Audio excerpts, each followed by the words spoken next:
Bismillahirrahmanirrahim. Assalamualaikum warahmatullahi wabarakatuh.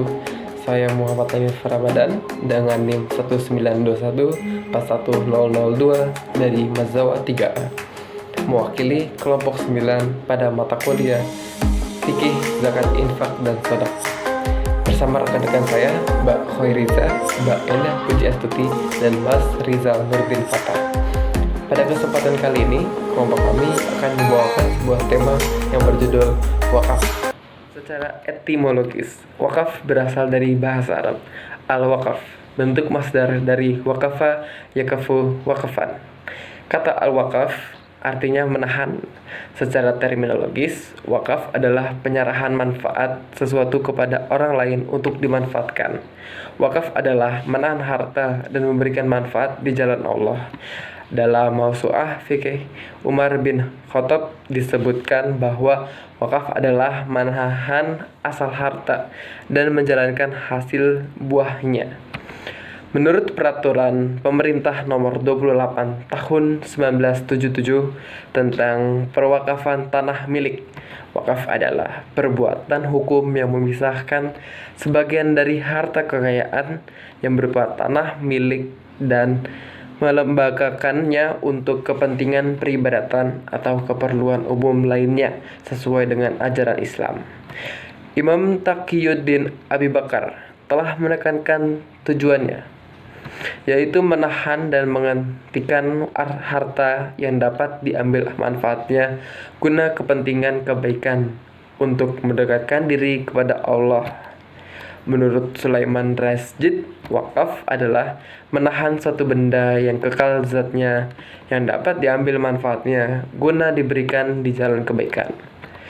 Menurut pasal 1 Undang-Undang Nomor 41 Tahun 2008 tentang wakaf, pasal 1 Peraturan Pemerintah Nomor 42 Tahun 2006, wakaf adalah perbuatan hukum wakif untuk memisahkan atau menyerahkan sebagian harta benda miliknya untuk dimanfaatkan selamanya atau dalam jangka waktu tertentu sesuai dengan kepentingannya guna keperluan ibadah dan mensejahterakan kepentingan umum menurut syariah.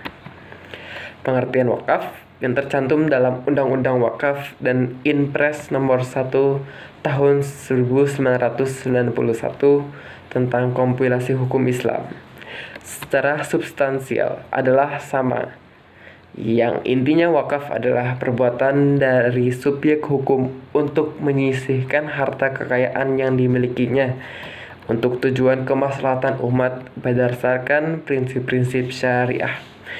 Kedua regulasi tersebut tidak membatasi pada wakaf atas hak milik tanah saja. Dalam Undang-Undang Wakaf ternyata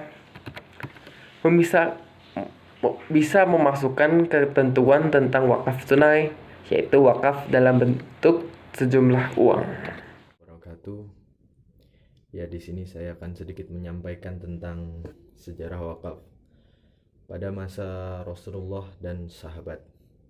Dalam sejarah Islam, wakaf dikenal sejak masa Rasulullah SAW karena wakaf disyariatkan setelah Nabi SAW berhijrah ke Madinah.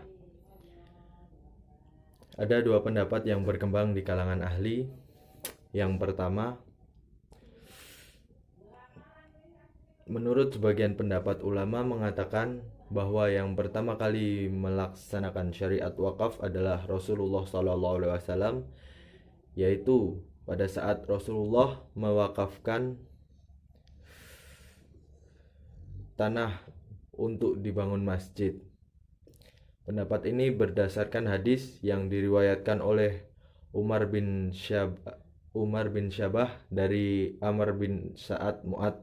Ia berkata, yang artinya, dan diriwayatkan dari Umar bin Syabah dari Umar bin Sa'ad bin Mu'ad berkata, kami bertanya tentang mula-mula wakaf dalam Islam. Orang Muhajirin mengatakan adalah wakaf Umar, sedangkan orang-orang Ansor mengatakan adalah wakaf Rasulullah SAW. Rasulullah pada tahun ketiga Hijriah pernah mewakafkan 7 kebun kurma di Madinah.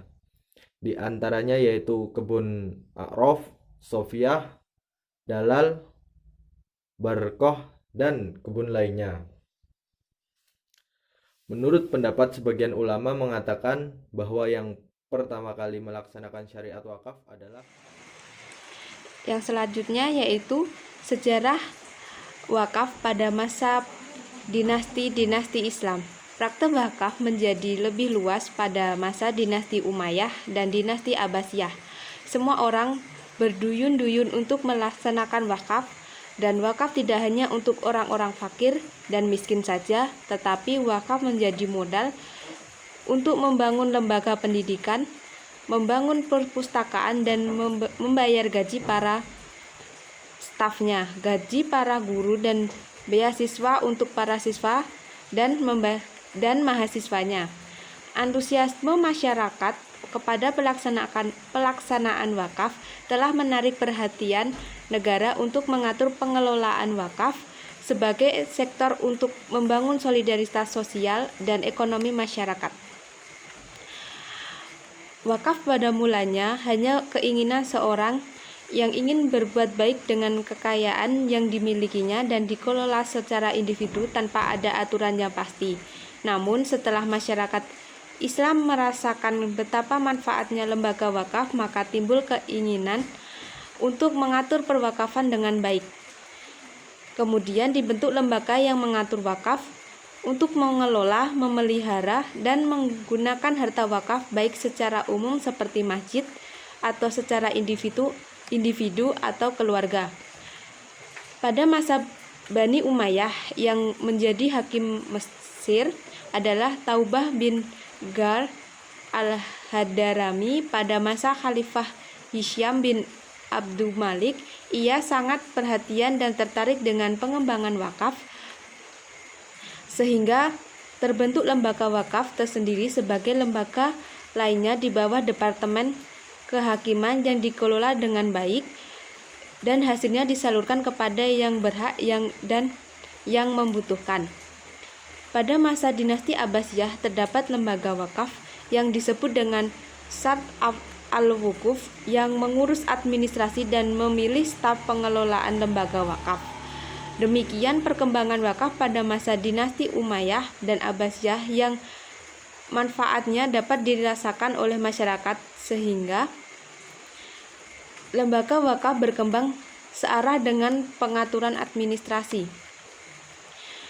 Pada masa dinasti Ayyubiyah di Mesir, perkembangan wakaf cukup mengembirakan, di mana hampir semua tanah-tanah pertanian menjadi harta wakaf dan semuanya dikelola oleh negara dan menjadi milik negara atau Baitul Mal. Ketika Salahuddin al-Ayyubi memerintah Mesir, maka ia bermaksud mewakafkan tanah-tanah milik negara diserahkan kepada yayasan keagamaan dan yayasan sosial, sehingga sebagaimana yang dilakukan oleh dinasti Fatimiyah sebelumnya. Meskipun secara fikih Islam, hukum mewakafkan harta Baitul Mal masih berbeda pendapat di antara para ulama. Pertama kali orang yang mewakafkan tanah milik negara Baitul Mal kepada yayasan keagamaan dan sosial yaitu Raja Nuruddin Asyahid, dengan ketegasan fatwa yang dikeluarkan oleh seorang ulama pada masa itu ialah Ibnu Isrun, dan didukung oleh para ulama lainnya, bahwa mewakafkan harta milik negara hukumnya boleh atau jawaz, dengan argumentasi dalil memelihara dan menjaga kekayaan negara, sebab harta yang menjadi milik negara pada dasarnya tidak boleh diwakafkan. Salahuddin al-Ayyubi banyak mewakafkan lahan milik negara untuk kegiatan pendidikan, seperti mewakafkan beberapa desa qaryah untuk mengembangkan madrasah mazhab Asy-Syafi'iyah, madrasah al-Malikiyah, dan madrasah mazhab al-Hanafiyah.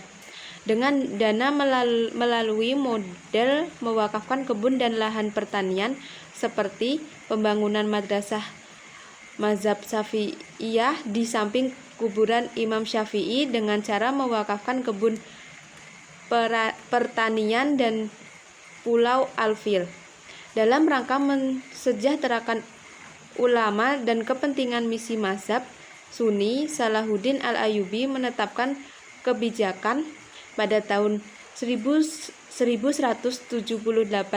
Masehi atau 572 Hijriah bahwa bagi orang Kristen yang datang dari Iskandar untuk berdagang wajib membayar bea cukai. Hasilnya dikumpulkan dan diwakafkan kepada para ahli yurisprudensi atau fuqaha dan para keturunannya. Wakaf telah menjadi sarana bagi dinasti Al-Ayyubiyah untuk kepentingan politiknya dan misi alirannya.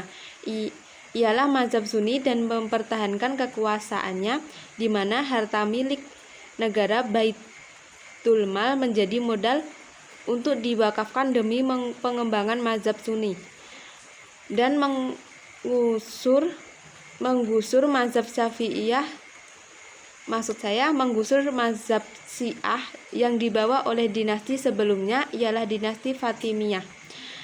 Perkembangan wakaf pada masa dinasti Mamluk sangat pesat dan beraneka ragam, sehingga apapun yang dapat diambil manfaatnya boleh diwakafkan. Akan tetapi banyak yang dimanfaatkan pada masa itu adalah tanah pertanian dan bangunan seperti gudang, perkantoran, penginapan, dan tempat belajar.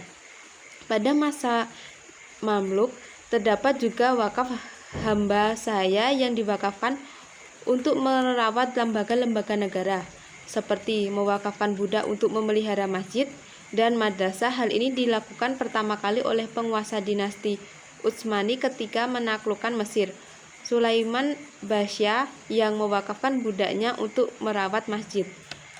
Manfaat wakaf pada masa dinasti Mamluk digunakan sebagai tujuan wakaf seperti wakaf keluarga untuk kepentingan keluarga, wakaf umum untuk kepentingan sosial, membangun tempat untuk memandikan mayat, dan untuk membantu orang-orang fakir dan miskin.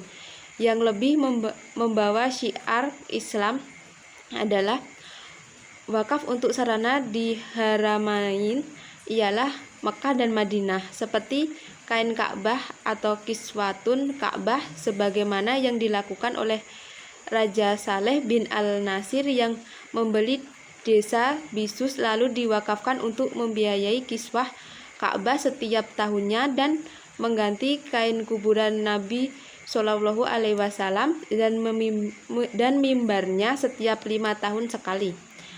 Perkembangan berikutnya yang dirasakan manfaat wakaf telah menjadi tulang punggung dalam roda ekonomi pada masa dinasti Mamluk. Mendapat perhatian khusus pada masa itu, meski tidak diketahui secara pasti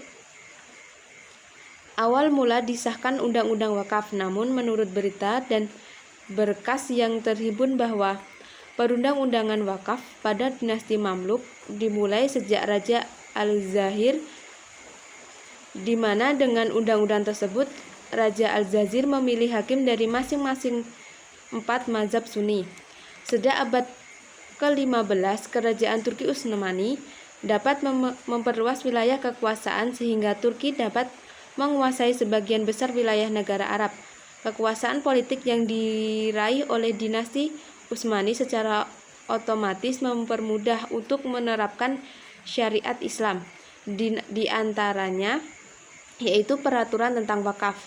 Di antara undang-undang yang dikeluarkan pada masa dinasti Turki Utsmani adalah peraturan tentang pembukuan pelaksanaan wakaf yang dikeluarkan pada tanggal 19 Jumadil Akhir tahun 1280 Hijriah.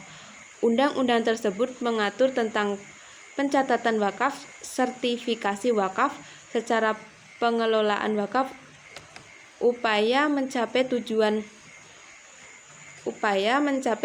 wakaf, dan melembagakan wakaf dalam upaya realisasi wakaf dari sisi administratif dan perundang-undangan. Assalamualaikum warahmatullahi wabarakatuh. Materi selanjutnya yaitu tentang perkembangan wakaf di Indonesia dengan saya Endah Puji Astuti. Langsung saja, diperkirakan lembaga wakaf masuk ke Indonesia sejak Islam masuk ke Nusantara, yaitu pada abad ke-7. Kemudian turut berkembang seiring perkembangan Islam di Indonesia. Perkembangan wakaf awalnya tidak diatur dalam dalam peraturan formal, tapi hanya berdasarkan pada kitab fikih tradisional yang disusun beberapa abad sebelumnya. Setelah pemerintah Hindia Belanda masuk ke Indonesia, baru kemudian wakaf diatur dalam perundang-undangan.